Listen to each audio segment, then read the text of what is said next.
সবাই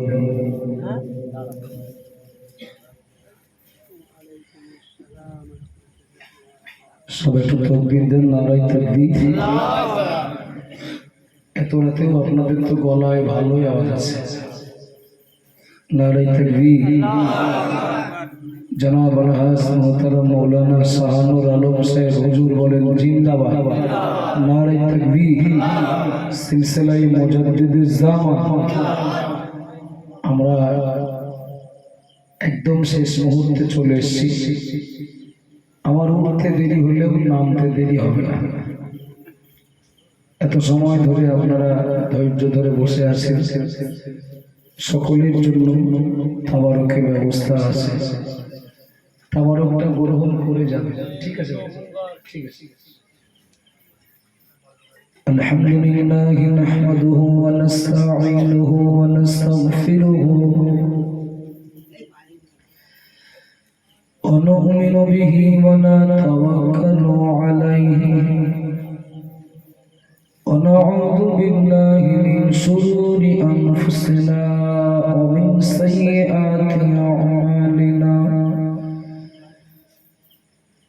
من يهده الله فلا مضل له ومن يضلله فلا هادي له وأشهد أن لا إله إلا الله وحده لا شريك له ونشهد أن سيدنا ونبينا ومولانا محمدا صلى الله عليه وسلم عبده ورسوله إن الله وملائكته يصلون على النبي يا أيها الذين آمنوا صلوا عليه وسلموا تسليما اللهم صل على مولانا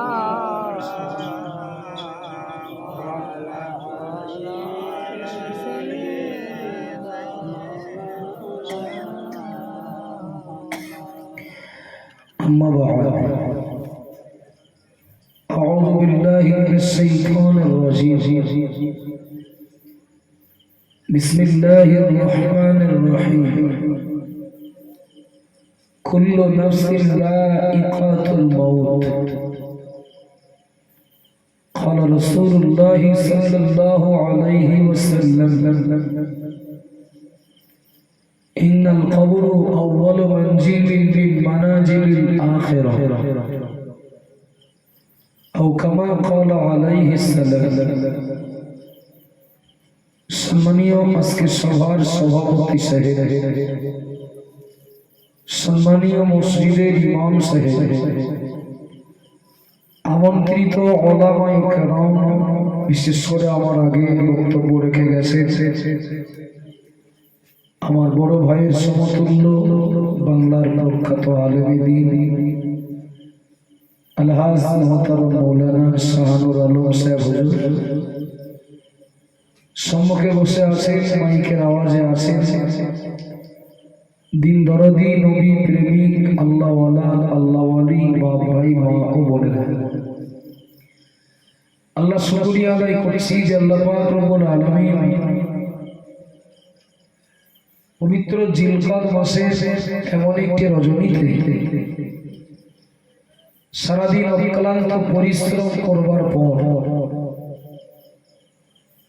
এত রাত পর্যন্ত এখনো এই মজলিসে আল্লাহ আমাদের বসার মতো ধৈর্য দিয়েছে, তার জন্য খুশি হয়ে বলি আলহামদুলিল্লাহ। প্রিয় নবীর প্রতি অসংখ্য দরুদ ও সালাম, সকলে বলি সাল্লাল্লাহু আলাইহি ওয়াসাল্লাম। প্যার হাজিরিন, খুব অল্প সময়ের জন্য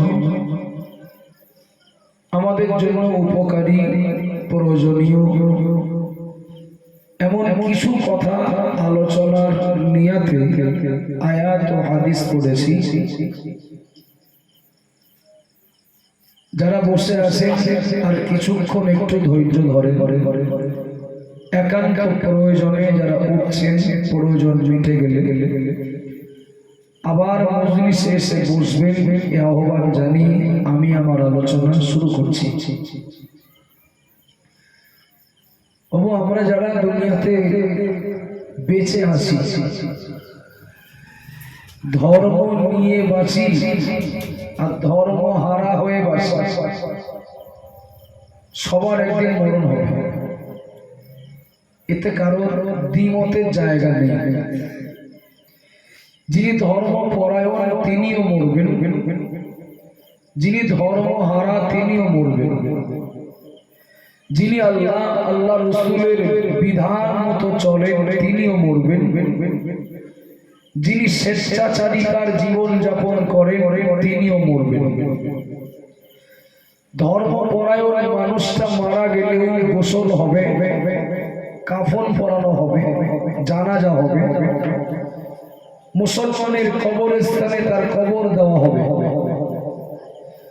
ধর্ম হারা লোকটা মুসলমান ঘরে জন্ম নেওয়ার কারণে তারও গোসল হবে, কাফন পরানো হবে, তারও জানাজা হবে, মুসলমানের কবরস্থানে তারও একই নিয়মে কবর দেওয়া হবে, তারও দোয়া করা হবে। কথা ঠিক না? একজন নামাজি রোজাদার, একজন আল্লাহওয়ালা মানুষ, তিনি মারা গেলেও তার খবর হবে। যিনি নাফরমানি করে মারা যাবেন, মুসলমান ঘরে জন্ম নেওয়ার কারণে তার একই নিয়মে দাফন করা হবে। আচ্ছা, দুজনের কবরের খবর কি এক? দুজনের কবরের খবর গ্রামে ময়দান আছে দেখবেন, একই কবরে ইমাম সাহেবের, একই ময়দানে ইমামের কবর, আবার সেই কবরস্থানে মাতালের কবর, সেই কবরস্থানে একজন হাফেজ সাহেবের কবর, সেই কবরস্থানে একজন পাক্কা সুৎখোরের কবর, ময়দান একই। কথা ঠিক না ভুল? কিন্তু সবার কবরের অবস্থা কি একরকম? না না না। আমি অনেক কথা অল্প কথার ভিতরে বোঝানোর চেষ্টা করছি, একটু খেয়াল করুন বাবু। আজকে কারণদিয়া গ্রামে যে সভা মাহফিলটা হচ্ছে, আল্লাহ মেহেরবানি খুব সুন্দর ভাবে প্যান্ডেল বলি বা এখানকার পরিবেশটা বলি সেজে উঠেছে। এই স্টেজটাতে ওঠার জন্য একটা সিঁড়ি আছে না? আছে তো? আচ্ছা, এত বড় স্টেজ ওঠার জন্য সিঁড়ি বা একটা রাস্তা আছে। কেউ যদি, কোন হুজুর যদি সামনের দিক থেকে বেড়া ভেঙে ওঠেন, তিনি কি স্টেজে আসতে পারবেন না? পারবেন না? পারবেন? সামনে দিয়ে বেড়া ভেঙে যদি মনে করেন আমি স্টেজে উঠবো, তাও তো আসা যাবে, সিঁড়ি দিয়েও আসা যাবে, সিঁড়ি দিয়েও আসা যাবে, এই বেড়া ভেঙেও আসা যাবে। আচ্ছা, একজন সিঁড়ি দিয়ে আসবেন, একজন বেড়া ভেঙে আসবে, দুজনের প্রতি আপনাদের কি সমান দৃষ্টি থাকবে? থাকবে। বেড়া ভেঙে যিনি আসবেন তিনি যত বড় হুজুর হন, শ্রোতাদের মধ্যে বলো মন্তব্য শুরু হয়ে যাবে, কি জানি হুজুরির মাথার সমস্যা হলো, কি জানি হুজুরি মনে হচ্ছে মাথা খারাপ হয়ে গেছে, হুজুর কি ওয়াজ করবে, এই হুজুরির কাছ থেকে কি শুনবো। তাহলে বেড়া ভেঙে আসলেও আসা যাবে, তবে যদি কেউ আসেন তিনি সমালোচনার পাত্র হবে। একই জায়গায় সিঁড়ি দিয়ে যদি আসেন, তাকে নিয়ে কেউ সমালোচনা করবেন না, বরং তার কাছ থেকে দুটো কথা শোনার জন্য অপেক্ষায় থাকবেন। এই একই কথা আমি একটু অন্যভাবে বলছি, গল্প করছি না, এটাই আমার বক্তব্য। আমার ভাইকে আর আমাকে দুজনকে থানার বড়বাবু ডেকেছে, দুজন। এখন আমি আসবো তো সেই হাকিমপুর বর্ডার এলাকা থেকে, আমার আসতে অনেক দেরি হবে, ভাই একটু তাড়াতাড়ি যাবে। এখন ভাই থানার ওসি কামরায় ঢোকার মুখে দরজায় দাঁড়িয়ে জিজ্ঞাসা করছেন, স্যার আসবো কি? ওসি বললেন হ্যাঁ আসুন। তিনি যেহেতু ডেকেছেন, এখন তার ডাকে সাড়া দিয়ে ভাই গেছেন, একটু বসতে দেবেন না দেবেন না? হ্যাঁ না বলে, বসতে দেবেন না দেবেন? আমার অভিজ্ঞতা, আমিও একাধিকবার বিভিন্ন প্রয়োজনে থানায় গেছি, বসতেও দেবেন, হয়তো একটু চাও দিতে পারে। আমিও একই ওসির ডাকে একই ঘরেই ঢুকেছি, দরজা দিয়ে ঢুকিনি, জানালা ভেঙে ঢুকেছি। কিভাবে ঢুকেছি? জানালা ভেঙে। আমার ভাই যে ঘরে, আমি বলো সেই ঘরে, আলাদা ঘরে না, একই ঘরে। ভাই ঢুকলেন, চেয়ার পেলেন, চা পেলেন, আমি ঢুকেছি একই ঘরে। আগে চা দেবেন না চেয়ার দেবেন?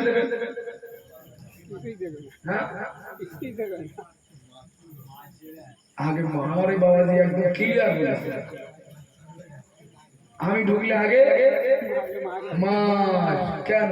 একই ঘরে কেউ চা পাচ্ছে, কেউ চেয়ার পাচ্ছে না, কেউ মার পাবে কেন? কারণ একই ঘরে গেছি দুজন ঠিকই, কিন্তু একজন দিয়েছে নিয়ম মেনে সঠিক পথ দিয়ে, আর একজন উল্টো পথে, তাই ঢুকলেই মা শুরু হবে। আবাজান মায়েরা মনে রাখবেন, আল্লাহ পাক আমাদের কারো 50 বছর সময় দিয়েছেন, কারো 60, 70, 80 বছর সময় দিলেন। ও বাবা জিনা মায়েরা মনে রাখবেন, নামাজি বেনামাজি, রোজাদার বেরোজদার, ধর্মহারা ধর্মপরায়ণ যিনি হন না কেন, সময় শেষ হলে যিনি পাঠিয়েছে তার কাছে আমাদের আবার ফিরে যেতে হবে। একটু কথা বলেন না, এবার একটু বলবেন নাকি? এই 50, 60, 70 বছর আল্লাহ সময় দিয়ে আমাদেরকে যে দুনিয়ায় পাঠাবেন, আবার আল্লাহর কাছে ফিরে যেতে হবে। যাব কোন পথ দিয়ে? আল্লাহ পথ বলে দিয়েছেন না দেননি? বান্দা, এই 70 বছর সময় শেষে তোমার আর আমার কাছে, তোমাকে আমার কাছে আসতে হবে। ঘুড়ি যত করে উঠুক, হ্যাঁ, সুতোর বান্ডেলটা যার কাছে ঘড়ি গুলো তার কাছে আসবে, আসবে না? বান্দা 70 বছর হায়াত দিয়েছে, শেষ হয়ে গেলে ওই হায়াত শেষে তোমাকে তো আমার কাছে আসতে হবে। একদিন চলে গেল মানে আল্লাহর কাছে যাওয়ার পথে গিয়ে গেল। কথা বলেন ঠিক না ভুল? 1 ঘন্টা চলে গেল মানে আল্লাহর কাছে যাওয়ার পথে গিয়ে গেল। অনেকে বলে আয়ু বাড়ছে, কমছে। কি হচ্ছে বাবা? কমছে। একদিন চলে গেল মানে মালিকের কাছে যাওয়ার পথে এগিয়ে যাচ্ছে। মনে রাখুন, মসজিদের মাইকে যখন আজান হয়, কেউ ঘাট ধাক্কা দিয়ে মসজিদে ঢোকায় না। আবার কেউ যখন কানকাসনা যাত্রা থিয়েটার পর্চা লটারি নিয়ে পড়ে থাকেন, জামার গলা করে টেনে আনা হয় না, হবেও না। কিন্তু মনে রাখুন বাবা, আল্লাহর যে বান্দা, আল্লাহর যে বান্দি, আল্লাহর দেখানো পথে চলে আল্লাহর কাছে হাজিরা দেবেন, তিনি চা চিয়ার সব পাবেন। আর যিনি নামাজ পড়বেন না, রোজা রাখবেন না, গান শুনবেন, মদ খাবেন, জুয়া খেলবেন, লটারি কাটবেন, এ মানুষটাও মারা গেলে তিনিও এক ঘরে যাবেন, একই জায়গায় যাবেন। তবে এই রাস্তা দিয়ে যাওয়া মানে যাওয়া হবে গন্তব্যে, তবে উল্টো রাস্তা দিয়ে যাওয়া। ভুল হচ্ছে নাকি? এই রাস্তা দিয়ে যারা চায়ের দোকানে ঠ্যাঙের উপর ঠ্যাং তুলে দিয়ে বলে না নামাজ পড়ি না তাই কি ইমান ঠিক আছে, মন ঠিক আছে, সব পার্টি বলে এক জায়গায় যাবে, সবাই এক জায়গায় যাবে, সোজা আল্লাহর দেখানোর পথে চলে দিনে যাবেন, তার বিরাট যত্ন করা হবে। আর যিনি উল্টো রাস্তা দিয়ে যাবেন, ইমাম সাহেব কোনোদিন জামার কলার ধরবেন না, হাফেজ সাহেব, মৌলানা সাহেব, গ্রামের হাজি সাহেব কোনোদিন জামার কলার ধরবেন না। কিন্তু জামার কলার ধরার মানুষ আছেন না নেই? আছে। মনে রাখবেন, আর মাত্র কয়েক মিনিট সময়, বেশি কষ্ট দেব না বাবা, আমার অল্প কথা আপনাদের অনেক কিছু বোঝাবে, একটু খেয়াল করুন। এই দুনিয়ার মাটিতে আমরা যারা বেঁচে আছি, ও বাবা জিনা মায়েরা খেয়াল করুন, যতদিন আমরা দুনিয়ায় বাঁচবো, যতদিন দুনিয়ায় বেঁচে থাকবো, যারা আমাদের আগে চলে গেছে, যারা আমাদের আগে চলে গেছে, দুনিয়ায় যতদিন বাঁচবো আমরা, আগে চলে যাওয়া মানুষগুলোর জন্য আমাদেরকে আল্লাহর কাছে দোয়া করতে হবে। আর পরে আমরা যারা যাবো, বেঁচে থাকা মানুষগুলো আমাদের জন্য দোয়া করবেন। এটা আমার বক্তব্যের মূল বক্তব্যের শেষ কথা। একটু খেয়াল করুন, আগে বলেছি একটা কথা, যে উল্টো পথেও গন্তব্যে পৌঁছানো যাবে, তোমার ক্ষেত্রে। দ্বিতীয় কথা বলছি, আমাদের আগে যারা চলে গেছেন, আমাদের ডিউটি হলো ওদের জন্য দোয়া করা। আর আমরা যখন চলে যাব, বেঁচে থাকা মানুষদের দায়িত্ব থাকবে আমাদের জন্য দোয়া করা। অর্থাৎ আজ বেঁচে থাকতে আমরা দোয়া করব, আর মারা গেলে আমরা দোয়া নেব। কথা ঠিক না ভুল? খুব গভীর ভাবে বলবেন। এই মাধ্যমিক, উচ্চ মাধ্যমিক, আলেম ফাজিল পরীক্ষার রেজাল্ট বার হলো না, একটু কথা বলেন, হয়েছে তো? দেখবেন পরীক্ষার্থী যারা পরীক্ষা দিতে যাচ্ছিল, কেউ মাস্টারের ছেলে, কেউ ডাক্তারের মেয়ে, কেউ ভ্যানওয়ালার ছেলে, কেউ বা রাজমিস্ত্রি লেবারের মেয়ে, সবাই এক একজন এক এক পরিবারের ছেলে বা মেয়ে। কেউ যাচ্ছে সুপার স্প্লেন্ডার মোটরসাইকেলের পিছনে চড়ে, কেউ যাচ্ছে সাইকেলের পিছনে চড়ে, কেউ যাচ্ছে বুলেট গাড়িতে বসে। কথা ঠিক না ভুল? একটু ভেবে উত্তর দেবেন। ওই যে গাড়িতেই যাক, সব গেটের বাইরে থাকবে না? একটু কথা বলেন। গেটের বাইরে মূল পরীক্ষার্থী পরীক্ষার হলে কিন্তু একা, পরীক্ষার হলে একা। আচ্ছা, এবার একটু বলবেন, ছেলেরা পরীক্ষা দিতে যাচ্ছে, বাপ হেডমাস্টার সঙ্গে বাইরে থাকবে, বাইরে থাকবে। মেয়ে পরীক্ষা দিতে যাচ্ছে, মা সঙ্গে যাচ্ছে, মা স্কুলের একজন হেড ম্যাডাম, তো হেড ম্যাডাম হয়ে সঙ্গে যে বাইরে থাকতে তো। তাহলে বাইরে থাকা এই মানুষগুলো, এরা হলের ভিতরে থাকা পরীক্ষার্থীদের কি উপকার করতে পারবেন? অনুরোধ করছে মনোযোগী হন। একটা ভাইটাল বিষয় ছোট্ট একটা দৃষ্টান্তর মধ্য দিয়ে বোঝানোর চেষ্টা করছি। হলের ভিতরে ঢুকলো মাস্টারের ছেলে, হলের ভিতরে ঢুকলো ম্যাডামের মেয়ে। এই মাস্টার আর ম্যাডাম হলের বাইরে বসে ওদেরকে কি উপকার করতে পারে? আমরা যারা বেঁচে আছি, আমাদের কারোর বাপ কবরে, আমাদের কারোর মা কবরে, কারোর দাদা দাদি কবরে, কারোর নানা নানি কবরে। বাবা, আমরা মুর্দাদের প্রতি যত দয়া দেখাই, পারবো কি কবরে ঢুকে ফেরেশতাদের প্রশ্নের জবাব বলে দিতে? পারবো কি? কবরবাসীর পাশে থেকে একটু সাহস জোগাতে পারবো কি? তার উপরে আযাব হলে, শাস্তি হলে ফেরেশতাদের সাথে লড়াই করে আযাব রুখে দিতে পারবো না।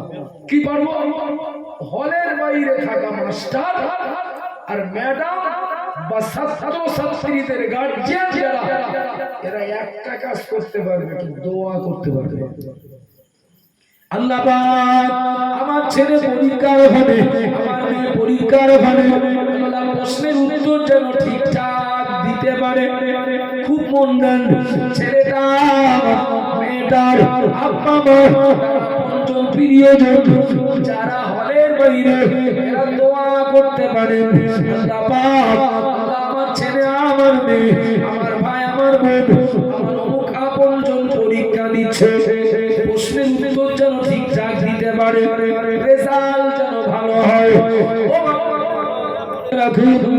এবার একটু দয়া করে বলবেন নাকি দোয়া করা ছাড়া হলে ঢোকা, প্রশ্ন বুঝিয়ে দেওয়া, উত্তর বলে দেওয়া তো সম্ভব না, শুধু দোয়াটা করা যেতে পারে।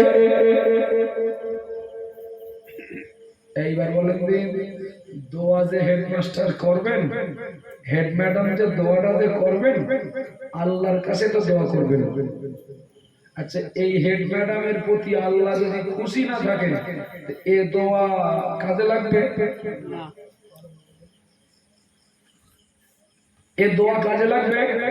যত বড় হেডমাস্টার, আপনার হেডমাস্টার হন, যত বড় সম্মানের হেড ম্যাডাম হন, দোয়া তো করবেন মালিকের কাছে। এখন মালিক যদি তার প্রতি খুশি না থাকে, তাহলে এই দোয়ায় ও পরীক্ষার্থীর কোন উপকার হবে না। আপনাদের অসুবিধা আছে নাকি? রাত হয়ে গেছে, আপনিও বুঝতে পারছেন, ঘড়ি আমার কাছে আছে। তো এসএসসি যখন যে কটা কথা বলছি পরে ভাববেন আব্দুল মুহিত ফাও গল্প করেছে না, এর থেকে কিছু নেওয়ার মতো আছে। তাহলে ম্যাডাম কিংবা মাস্টার যদি আল্লাহ ভোলা হয়, উল্টো পথে চলা মানুষ যদি হয়, তাহলে মাস্টারে ম্যাডামের দ্বারা পরীক্ষার হলে ছেলে মেয়ের বলে কোনো উপকার হবে না। হবে না কি? আবার যারা মনে রাখুন, কেউ মারা গেলে, গরিব মানুষ মারা গেলে জানা যায় লোক কম, ঠিক না ভুল? যত আল্লাহ যত আল্লাহ নামাজি রোজাদার হন, তার জানা যায় দেখবেন উপস্থিতির হার কম। বাস কাটার লোক ডেকে ডেকে আনতে হয়, খবর খোলার লোক ডেকে ডেকে আনতে হয়। একজন মারা গেছে, লোকটা ধনী আরো হয়, লোকটা যদি নেতা হয়। ও বাবাজি, নামাজ মনে রাখুন, কবে জুমার নামাজ পড়েছেন মনে নেই, কিন্তু বড় নেতা। ওই লোকটা মারা গেলেন, ওই লোকটা মারা গেলেন, তার জানাজার জন্য সাইকেল, মোটর সাইকেল, চার চাকা রাখার জন্য মার দরকার। গরিব মানুষটার জানা যায় 100 লোক হলে, আর ওই নেতা কিংবা অর্থশালী কিন্তু লোকটা ধর্মহারা, তার জানা যায় 1000 লোক হলে। বিশ্বাস করুন, 100 লোক হোক আর 1000 লোক হোক, থাকবে বলো সব হলের বাইরে। শুনছেন নাকি? 100 লোক হয়েছে, মন খারাপ করার কিছু নেই। করোনার সময় এমন কত আল্লাহওয়ালা মানুষের জানাজা হয়েছে, আপনজন, ঘনিষ্ঠ আপনজন ভাইরাসের ভয়ে জানাজা করতে দেয়নি। কথা বলে, ভাইরাসের ভয়ে জানাজা করতে যায়নি। আমি নিজে শেষ, আমি নিজে জানাজা পড়েছি। আল্লাহওয়ালা লোকটা খুব আল্লাহওয়ালা, আমারই মহল্লার মানুষ। 13 থেকে 14 জন লোক জানা যায়। এক প্রশাসনের চাপ আর এক নিজের ভাইরাসে আক্রান্ত হওয়ার ভয়। বিশ্বাস জানা যায় লোক 100 না 1000, এতে আনন্দ পাওয়া দুঃখ পাওয়ার কিচ্ছু নেই, কিচ্ছু নেই। কেন? এই 100 বা 1000 লোকের যিনি মারা গেছেন তিনি তো পরীক্ষার্থী হয়েছেন, আর কিছুক্ষণ বাদে পরীক্ষা শুরু হবে। কথা বোঝা যাচ্ছে নাকি? এই এক সভায় 1000 লোকের আসার উদ্দেশ্য কি? তো চলো আমরা এগিয়ে দিয়ে আসি। নতুন জামা কাপড় পরিয়ে, সাবান দিয়ে গোসল করিয়ে, কাঁধে করে নিয়ে যাচ্ছেন কবরস্থানে। পিছনে 1000 লোক, কিন্তু মনে রাখতে হবে হলের মধ্যে বলো পরীক্ষার্থী একা, পিছনে 1000 লোক দ্বারা বাবুরা ওই গেটে তালা দিলে এরা বলে সব বাড়ি যাবে। যাবে না, যাবে না। লাশটা কবরে দাফন করা হলো, লাশটা কবরে দাফন করা হলো। এই 1000 লোকের কি করার ক্ষমতা আছে? কথা বলেন, বলো কি করার ক্ষমতা আছে? একটু দোয়া করতে পারবে, খুব ওখানে বল খাটানো যাবে, মিছিল করা যাবে, ওখানে গাছ জোর খাটানো যাবে। এই 1000 লোকের একটাই করার আছে, দোয়া করতে পারবে। আল্লাহ যাকে কবরের ডাকলাম, এক্ষুনি তো প্রশ্ন চলে আসবে, ফেরেশতা প্রশ্ন নিয়ে আসবে। আল্লাহ উত্তর যেন ঠিকঠাক দিতে পারি। আল্লাহ কবরের অন্ধকারটা যেন আলো হয়, সংকীর্ণ কবরটা যেন প্রশস্ত হয়, খবরটা যেন জাগ্রত হয়। একটু ঠান্ডা মাথায় ভেবে উত্তর দেবেন। বাপ, আমার ভাই, আমার মায়েরা, আমার বোনেরা যারা আছেন, রাত অনেক গভীর হয়েছে, এখনো কষ্ট করে বসে আছে, কথাগুলো একটু শুনে মনে রাখা যায় কিনা। বাইরের মানুষগুলো করতে পারবেন দোয়া, আল্লাহ রেজাল্ট যেন ভালো হয়। এবার আপনাদেরকে আমি জিজ্ঞাসা করছি, এই যে 1000 লোক হয়েছে, যারা পারবেন শুধু দোয়া করতে, কার কাছে দোয়া করবেন? কার কাছে? আল্লাহর কাছে। এখন দোয়া করতে যারা হাত উঠিয়েছেন, এক একজন সব এক এক রকম আশা, কিছু বোঝা যাচ্ছে নাকি? এক একজন এক এক রকম আসামি। আমার কোন কথার পরিপ্রেক্ষিতে কোন প্রশ্ন থাকলে আমি আস্তে আস্তে শুনছিলাম, বড় ভাই বলছিলেন যে এরকম কে একটা কি প্রশ্ন করে পায়জামা গরম হয়ে গেছে, কেন বলছিলেন? আমার পায়জামা গরম হবে না ইনশাআল্লাহ, প্রশ্ন করেন। এই এই এই কথার পরিপ্রেক্ষিতে কারণ যদি কোনো প্রশ্ন থাকে করবেন, আমি একদম উত্তর দিতে পারবো ভেবে জিজ্ঞাসা করছি। খেয়াল খেয়াল খেয়াল খেয়াল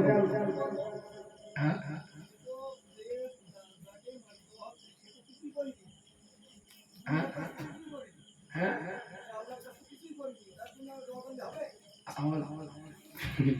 নদীর ধার পর্যন্ত যেতেন, তারপর লুঙ্গি গোটাচ্ছি। আমি অত দূর যাই না এখন বাপ, একটু একটু বসে, আমি অত দূর এখনো যাইনি, যাবো। খুব ভালো কথা বলেছেন আমার বাবাজি, খুব ভালো কথা বলেছেন। তবে আমি যাবো ওই জায়গায়, এখনো যাইনি। আর এটাই আমার বক্তব্যের শেষ কথা। কথা শেষ, কিছু জানার থাকলে জিজ্ঞেস করবেন। খেয়াল করুন, বেঁচে থাকা মানুষগুলো কি করতে পারবেন? দোয়া। আর দোয়া যারা করবেন আল্লাহর কাছে করবেন, তো আল্লাহর কাছে করবেন। আচ্ছা, আমি যে দোয়া করব, আল্লাহ শ্বশুরকে কবর দিলাম, প্রশ্নের উত্তর যেন ঠিকঠাক দিতে পারে। আমি দোয়া করছি আল্লাহ আমার দাদা শ্বশুরকে কবর দিলাম, প্রশ্নের উত্তর যেন ঠিকঠাক দিতে পারে। আল্লাহ আমার বাপকে কবর দিলাম, প্রশ্নের উত্তর যেন ঠিকঠাক দিতে পারে। আল্লাহ আমার নিকটতম ঘনিষ্ঠ প্রতিবেশীকে কবর দিলাম, ঠিকঠাক ভাবে যেন প্রশ্ন উত্তর দিতে পারে। একটু বলবেন, আমাকে দিয়ে বলছি, আমাকেও আল্লাহ অনেক কিছু করতে বলেছেন না? একটু কথা বলেন। আমি যে আল্লাহকে বলছি আল্লাহ আপনি এইটা করে দেন, ওইটা করে দেন, এইটা দেন, সেইটা দেন, আল্লাহ আমাকেও তো কিছু করতে বলেছেন। তাহলে আমি যদি আল্লাহর হুকুম না মানি, আল্লাহ কেন আমার এই হুকুম মানবেন? কিছু বোঝা যাচ্ছে? ভুল হচ্ছে নাকি আমার কথা? তাহলে আমার মতো লোক যদি জানা যায় 1000 না 10,000 হয়, এই 10,000 লোক পারবেন দোয়াটা করতে, কিন্তু নিজেরা যদি ভালো না হন, এই দোয়াই কি মরা মানুষটার কোনো কাজ হবে? মরা মানুষটার কোনো উপকার হবে? হবে না। চলুন, বাইরে থাকা গার্জিয়ান দোয়া করতে পারবেন, কিন্তু এই দোয়াটা করতে গেলে নিজেদের ইচ্ছা মতো চললে হবে না, আল্লাহর দেখানো পথে চলতে হবে, তবেই তো তাদের দোয়ায় উপকার হবে।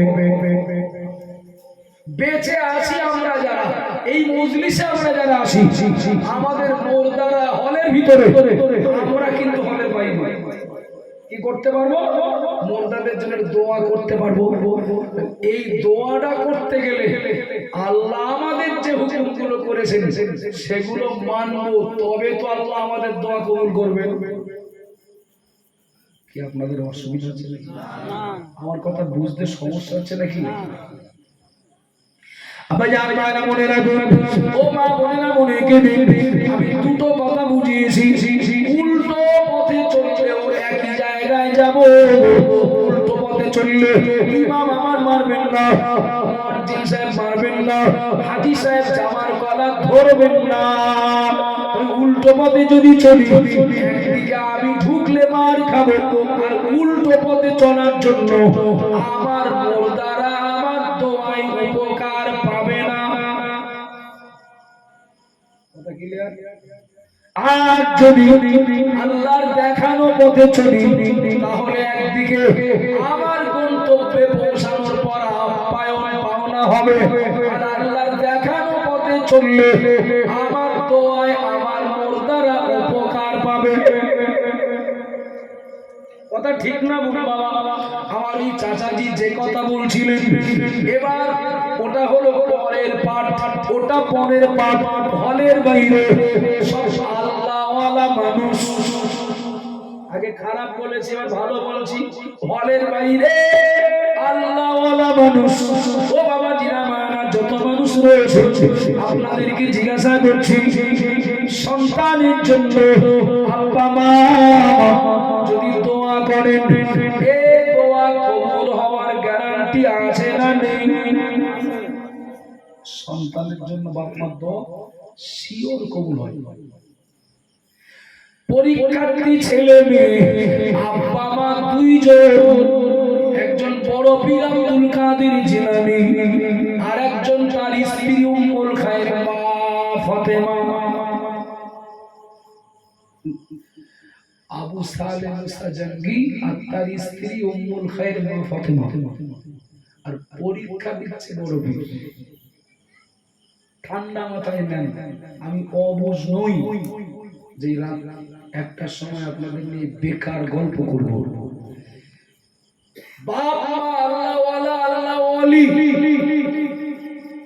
কিন্তু পরীক্ষা দিচ্ছে যে, তার জন্য এবার দোয়া করবে। দোয়া কাজী যখন ভালো, কাজে লাগবে না? লাগবে না? লাগবে। কাজে লাগবে তো? একটু দরুদ শরীফ পড়বেন। আল্লাহুম্মা সাল্লি আলা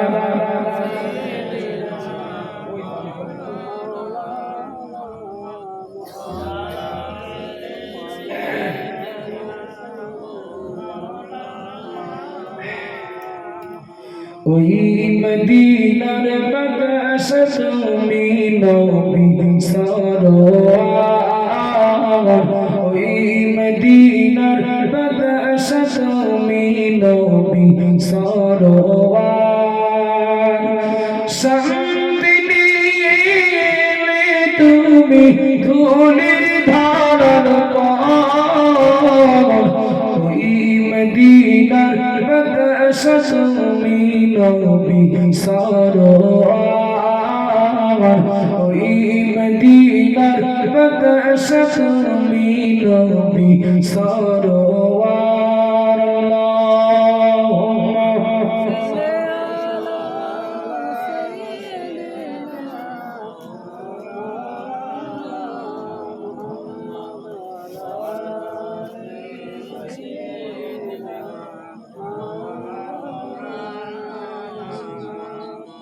আলহামদুলিল্লাহ। একটু খেয়াল করুন আমার বক্তব্য একদম শেষের দিকে। দোয়াকারী ভালো, দোয়াকারী ভালো। তাহলে এবার আশা করা যায় দোয়াকারী ভালো যখন, তার দোয়ায় কাজ হবে। আবার যারা মনে রাখুন, পরীক্ষার্থীর মা, পরীক্ষার্থী মা, এরা দুজন হলের বাইরে, এরা আল্লাহওয়ালা, আল্লাহওয়ালি। বলেছে যে ছেলে যে মেয়ে বাপ মা দোয়া করছে আল্লাহ আমার ছেলেটা আমার মেয়েটা সব প্রশ্নের জবাব যেন দিতে পারে, বাপ মায়ের দোয়া ছেলে মেয়ের জন্য কবুল হবে কি হবে না? এর উত্তর দিতে গেলে একটু কঠিন আছে, অত সোজা। বাপ মায়ের দোয়া সন্তানের জন্য শিওর কবুল হবে, এটা গ্যারান্টি। বাপ মা দোয়া করছে হলের বাইরে আল্লাহ আমার ছেলে মেয়েটা সব প্রশ্নের জবাব যেন দিয়ে 100-র মধ্যে 100 নাম্বার পায়। বাপ মা দোয়া করছে, বাপ মায়ের এই দোয়ায় সন্তানের সব প্রশ্নের উত্তর দেওয়া আর 100-র মধ্যে 100 নাম্বার পাওয়া, এই দোয়া সব সন্তানের জন্য বাপ মায়ের দোয়া কবুল হবে। বাপ মায়ের দোয়া সন্তানের জন্য কবুল হবে এটা ঠিক, কিন্তু বাপ মা যখন দোয়া করছে আল্লাহ ওর রেজাল্ট যেন ভালো হয়, পরীক্ষা যেন ভালো হয়, উত্তর যেন সব দিতে পারে, এ দোয়া যত বড় আল্লাহওয়ালা বাপ আল্লাহওয়ালি মা করুক, সন্তান যদি সারা বছর বই না পড়ে কথা বলে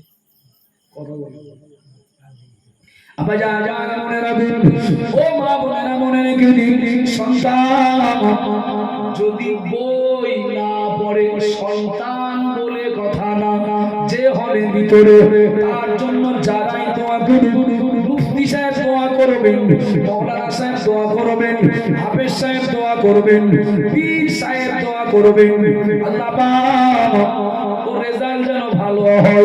বিশ্বাস করুন পরীক্ষার্থী যদি বই না পড়ে কোন হুজুরের দোয়া কাজে লাগবে না। কথা বলেন বাবা, যিনি কবরে গেছেন, যিনি কবরে যাবেন, ওটা তো মুর্দার জন্য পরীক্ষার হল। কথা বলেন না, ও পরীক্ষার হলে ঢুকলেই প্রশ্ন করা হবে মান রব্বুকা ওয়া মা দীনুকা ওয়া মান নবিয়ুকা, প্রশ্ন করা হবে, জবাব দিতে হবে, তার মানে ওটা তো পরীক্ষার হল। ও বাবাজিরা মায়েরা মনে রাখুন, আমার ওই চাচাজি যে প্রশ্নটা করছিলেন ওই উত্তর দিচ্ছি আমি এবার। খবরটা পরীক্ষার হল, ওই হলে ঢুকতে গেলে নামাজ নামিও বইটা পড়ে ঢুকতে হবে, ওই হলে ঢুকতে গেলে রোজা নামিও বইটা পড়ে ঢুকতে হবে, ওই হলে ঢুকতে গেলে সত্যবান হলে যাকাত নামিও বইটা পড়ে ঢুকতে হবে। এ বই যদি কেউ না পড়ে ওই হলে ঢোকেন, যে হুজুরি দোয়া করেন না কেন পাস বলো হবে না। ক্লিয়ার কথা? তাহলে দোয়াকারী যদি মনে করেন মারা গেছেন যারা ওদের উপকার করব, তাহলে আমাদের আল্লাহর দেখানো পথে চলতে হবে, ইচ্ছা মতো চললে হবে না। আল্লাহর দেখানো পথে চললে এক আল্লাহর কাছে পৌঁছে আমি আপ্যায়ন পাবো, আর যত দিন বেঁচে থাকবো আমার মুর্দারা আমার দ্বারা উপকার পাবে। সুবহানাল্লাহ, একটু মহব্বতে বলেন না। আর যদি আমি উল্টো পথে চলি, আল্লাহর দেখানো রাস্তার উল্টো যদি চলি, আমি ঢুকলে মার খাবো আর আমার দোয়ায় আমার মুর্দারা উপকার পাবে না। বিষয়টা পরিষ্কার হলো বাবা? কিছু মনে নেবে না। কারণ দিয়া তোমার কাছে নতুন না, এ জলসাতেও এসছি কিনা জানি না, তবে মনে হয় এসছি। এ জলসাতে আসি না আসি, এর আশপাশে তার কম আসি বাবা। বাংলা বাঙালি কথা হলো, এই কেউ যদি সত্য সত্য ঘুমিয়ে থাকে পৃথিবীর কেউ তার জাগিয়ে দিতে পারে, পৃথিবীর যে কেউ তাকে জাগিয়ে দিতে পারে। সত্য সত্য ঘুমিয়ে থাকে, কেউ যদি ঘুমানোর ভান করে থাকে,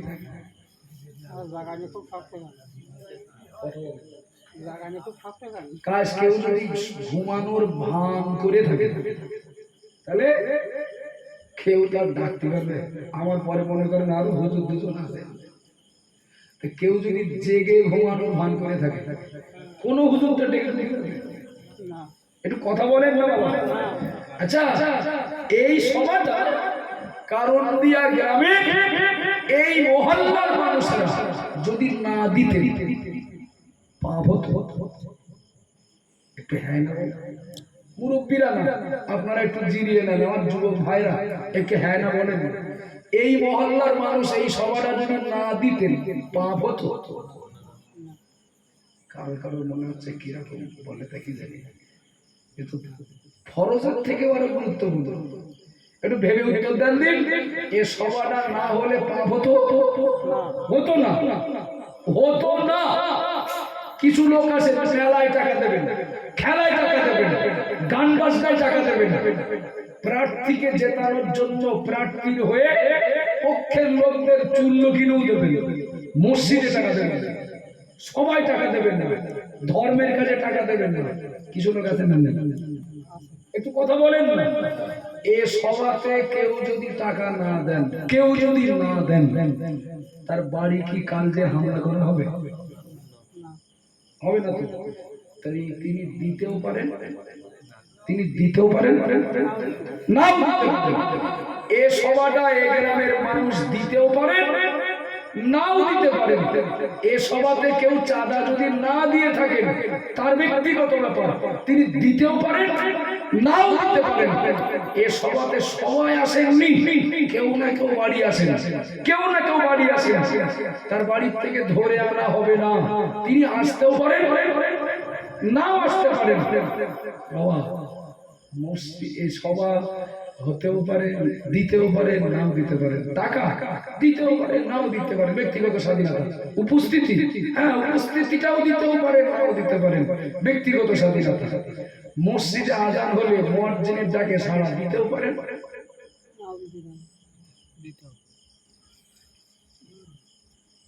কি আমার কথা বলতে সভা দিতেও পারেন, নাও পারেন, সবাই উপস্থিতিটাও দিতেও পারেন, নাও পারেন। এ সভাতে টাকা 1 টাকাও দিতেও পারেন, নাও দিতে পারেন।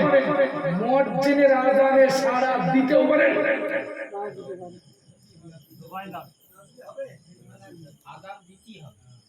মুয়াজ্জিনের ডাকে সাড়া দিতেই হবে।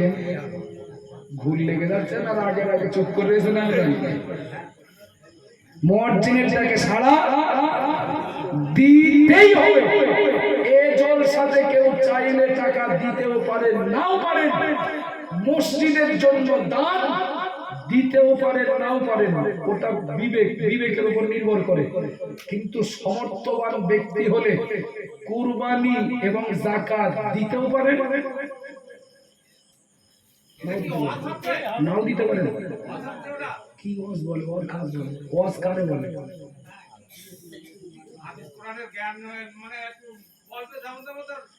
আমি আমি কি ওয়াজ করছি আর আপনার কি দরকার? কি আপনি বিরাট বলেন বললে হবে না।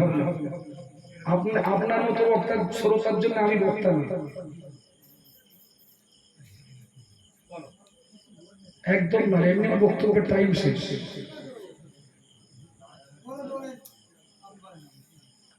যা বললাম ভুল ত্রুটি হতে পারে, তবে একটা কথা মনে রাখবেন, একটা কথা মনে রাখবেন, এক মজলিসে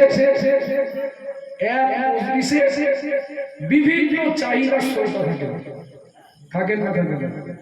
বক্তার পাত্র বলে একটা, বক্তার পাত্র একটা।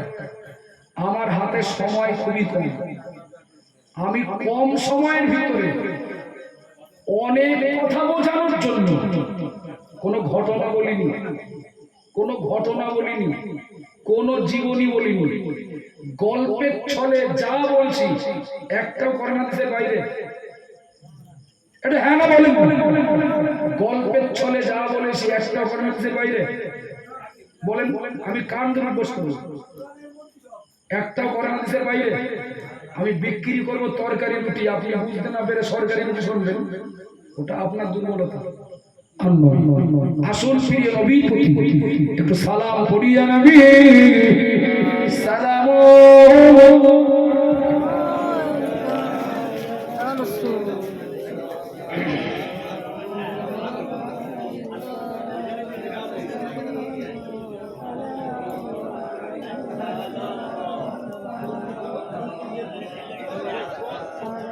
পারবো কি যেতে মদিনাতে, পাবো কি পাক রওজা দেখিতে।